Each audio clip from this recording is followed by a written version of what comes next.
All right, Tater heads, Tater here, and I've got a story for you that'll make your blood boil. You're watching Tater Thoughts, the no BS take on current events. But before your blood does boil and your fingers quit working, go ahead and smash that like button right now. Share this, subscribe. Let's get this channel built. All right, now let's get into it. We all believe in a simple idea in this country.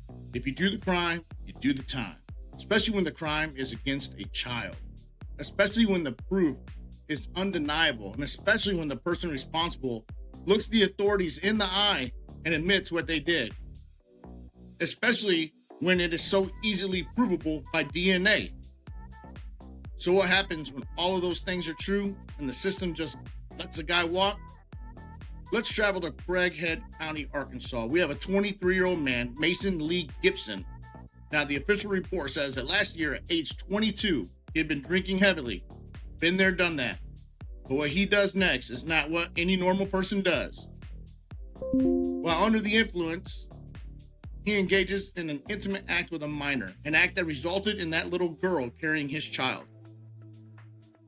The law is crystal clear. A child cannot consent, period, especially a child of the age that we're going to find out this child had to be. Bottom line, a child cannot consent, no matter how drunk you are and no matter how close y'all are. Cannot do it. It's not possible.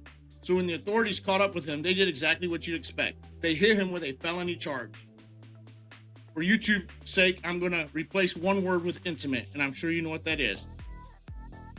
So for YouTube's sake, the charge was called Fourth Degree Intimate Assault. This law states under Arkansas Code, subsection 5-14-127, quote, being 20 years of age or older, engages in intercourse or deviant activity with another person who is less than 16 years of age and not the person's spouse. So as you see, that specific charge is used when there's a significant age gap and the victim is less than 16, meaning this victim was 15, 14, or maybe even younger. So we can assume 15, best case scenario for this sick man. And on top of that, he admitted to it. He confessed. This should have been a slam dunk. This should have been proven and easily convicted based on the facts of the case, whether there was supposed consent or not. Child is pregnant.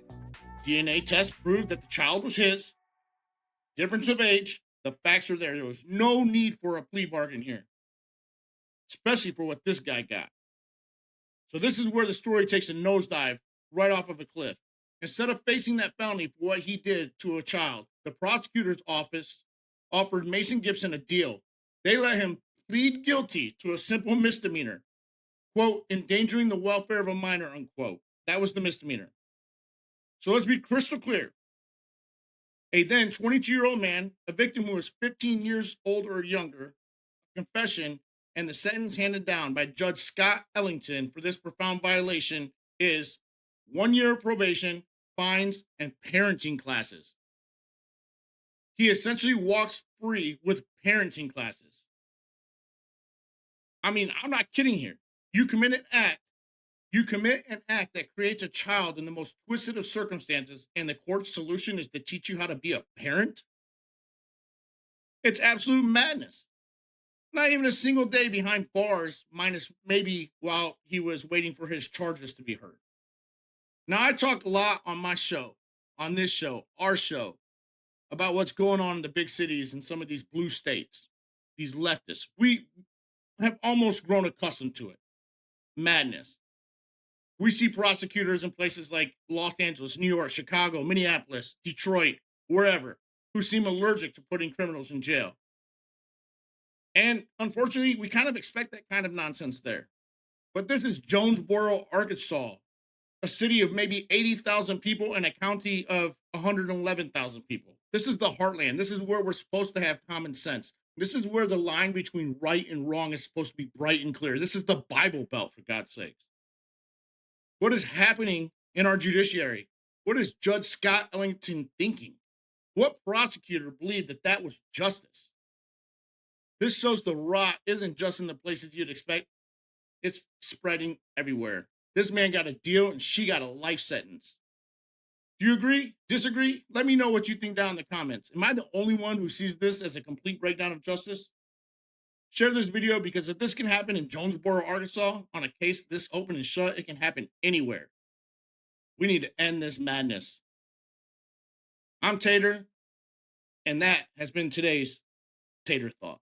You're watching Tater Thoughts, the no BS take on current events.